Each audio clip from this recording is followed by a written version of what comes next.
सेना में जो देश के लिए शहीद होने के लिए गया है, जो जवान देश की सेवा कर रहा है, वो कायराना हरकत नहीं करता। मैं दो चीजें आपसे साफ कर दूं, क्योंकि मुझे आर्मी की बड़ी करीब से नॉलेज है।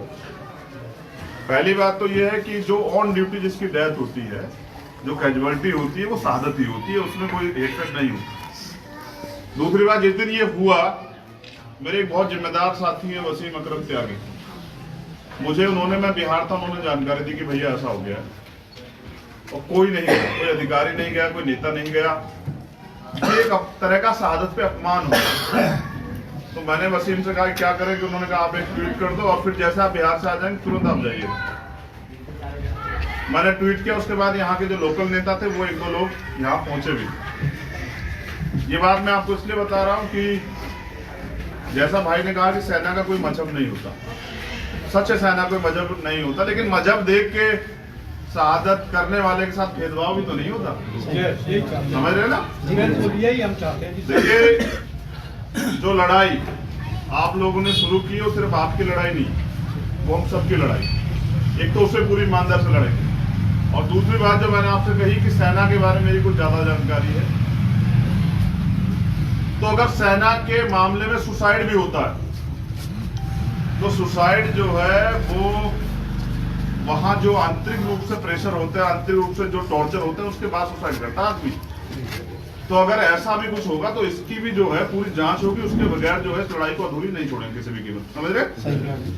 जांच होगी तो पता लग जाएगा कोई ऐसी स्थिति बनी हुई है तो वो क्यों हुआ, दोनों चीजें। समझ रहे?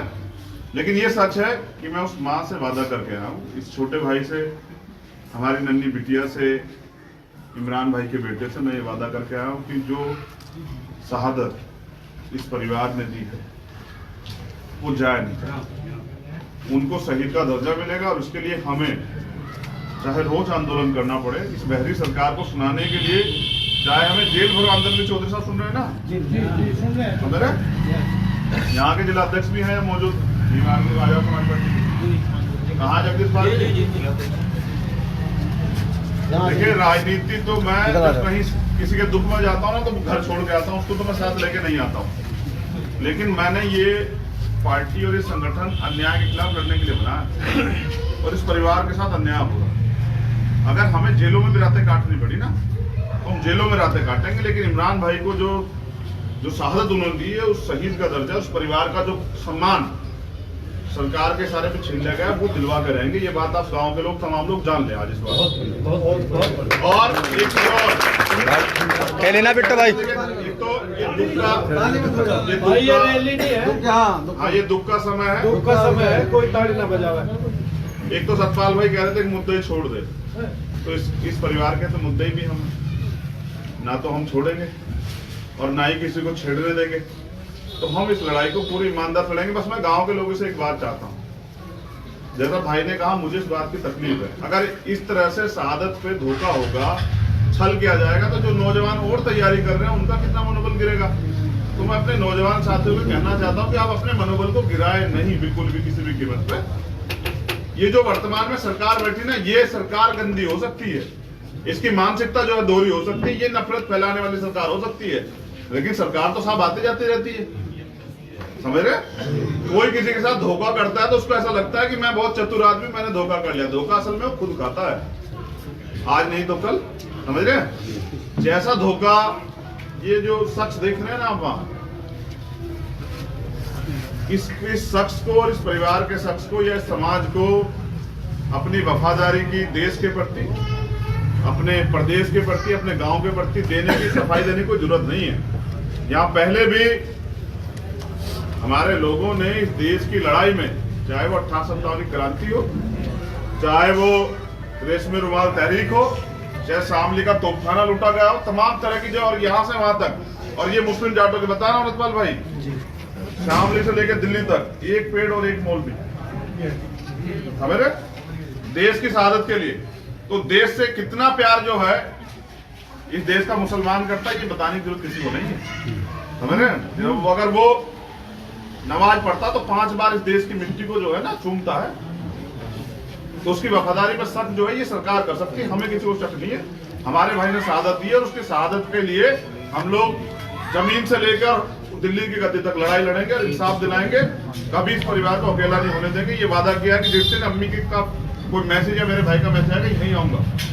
राजनीति मैंने कहा कि बहुत दूर रख के आता हूँ, इंसान हूँ, एक ही मजहब है इंसानियत, और जबान देके पीछे नहीं उठता था। मर्द कहते हैं कि बस जबान दी तो फिर जान दी।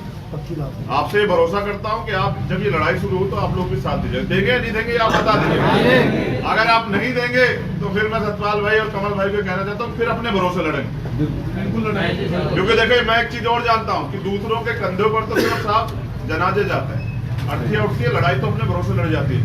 और आप मेरे अपने हैं, इसलिए मैं आपसे कह रहा हूँ कि कल किसी और इमरान के साथ ऐसा ना हो, इसलिए आपको इस लड़ाई को ईमानदार से मेरे साथ लड़ना पड़ेगा। मैं गारंटी देता हूँ कि अगर कोई ये समझ बैठा हो कि वो खुदा हो गया, तो ऐसा नहीं है।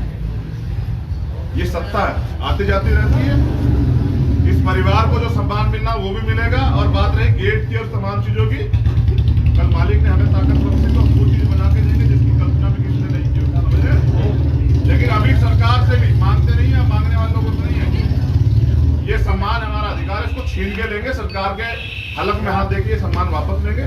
इस समाज का, इस गांव का, इस जिले का सम्मान कभी भी अपमान करने का अधिकार किसी को नहीं है।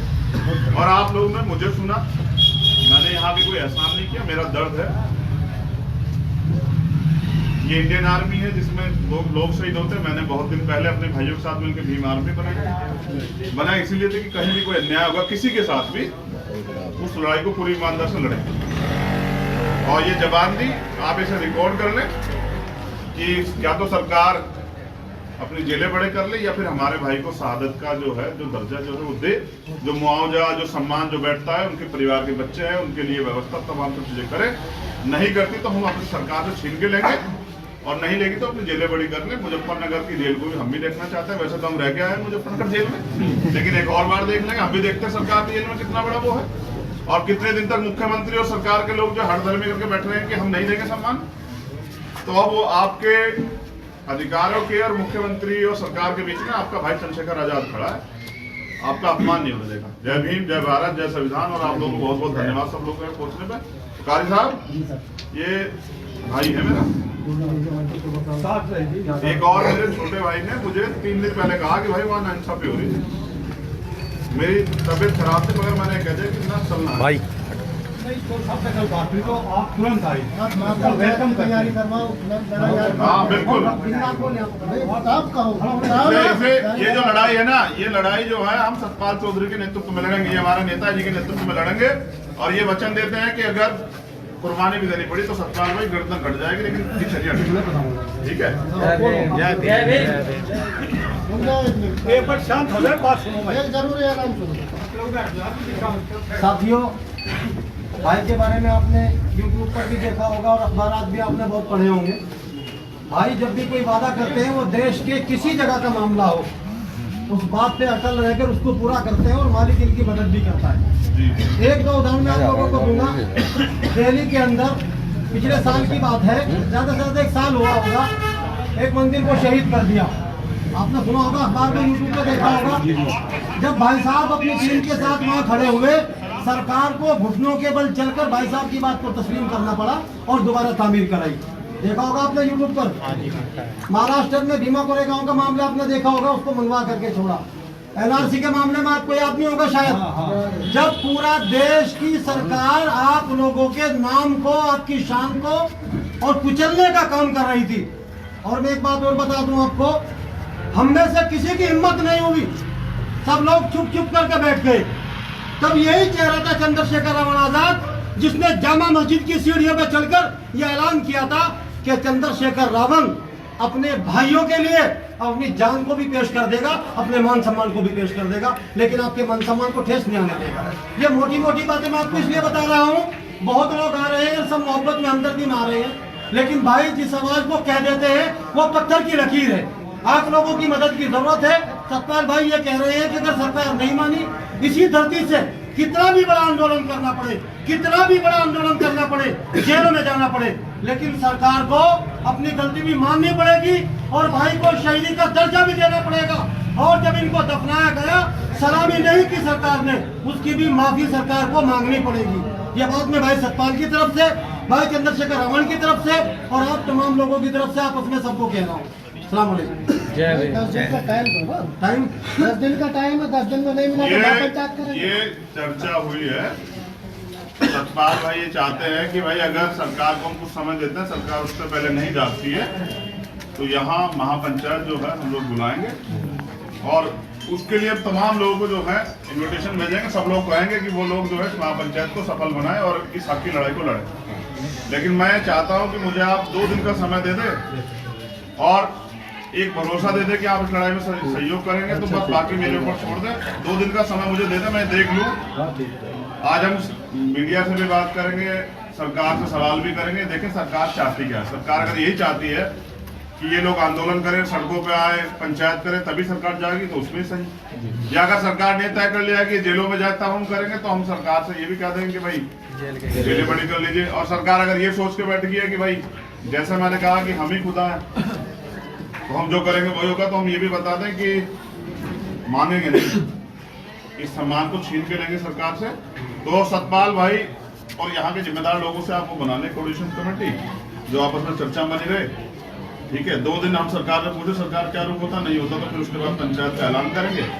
और अगर पंचायत से नहीं मानी तो फिर हम इनकी जेलें भी देख लेंगे कितनी बड़ी है। कोई दिक्कत नहीं, हमने तो लड़ी हक की लड़ाई, क्यों डर तो नहीं जेल जाने का? नहीं पूछ रहा हूँ जिलाध्यक्ष से, डर तो नहीं है? हाँ तो बस ठीक है, कपड़े कुपड़े पैक करवा लो, जेल ही चलेंगे। हम भी चलेंगे। अगर अन्याय होगा ना तो वो फिर वो गुलाम है जो अन्याय को देख रहा है। और ये मेरा परिवार, मैंने जबान दे दी, अब मैं इस पर पीछे नहीं हूँ। ठीक है नौजवान, ठीक है, ये हमने जबान दी। बाकी जो है आज हम सरकार से 2-3 बार ट्वीट करके पूछेंगे क्या है। कल पर प्रेस कॉन्फ्रेंस करें, सरकार नहीं पूछ जाएगी, फिर सरकार ने जानी और फिर हम लोग। ठीक है, बस हौसले बना के रखना। ठीक है, अब मेरे आने के बाद आपके पास तमाम लोग आएंगे। मैं भी कह रहा हूँ एक बात और गौर की सुनिए, तमाम लोग आए कहेंगे उसको छोड़ दो ताकि हम इसको करवा लेंगे, लेकिन वो आपको लारा दे सकते हैं। अगर देने वाले होते तो अब तक आपके सम्मान को दे दिया होता, समझ रहे? लेकिन मुझसे इतना प्यार करते हैं ना वो लोग, मेरे आते आ जाएंगे। अब कहेंगे ना हम है नहीं, क्या जरूरत है उसकी, हम करवा देंगे। तो मैं कहता हूँ उनसे कह देना भाई तुम 8 दिन में तुम करवा दो, समझ रहे कि 10 दिन उसने कहा 8 दिन में आप करवा दो, तो आपकी बात तो कर लेंगे। हमें तो हमारे हक चाहिए, हमें तो अपने इस परिवार का सम्मान चाहिए, अपने इस गाँव का। वो चाहे कोई भी दिलवा दे, अगर नहीं दिलवा सकता तो फिर इस गांव के, इस समाज के, इस परिवार के बेटों में इतनी हिम्मत है, किसी की मदद की जरूरत नहीं है, फिर तो ले लेंगे। ठीक है।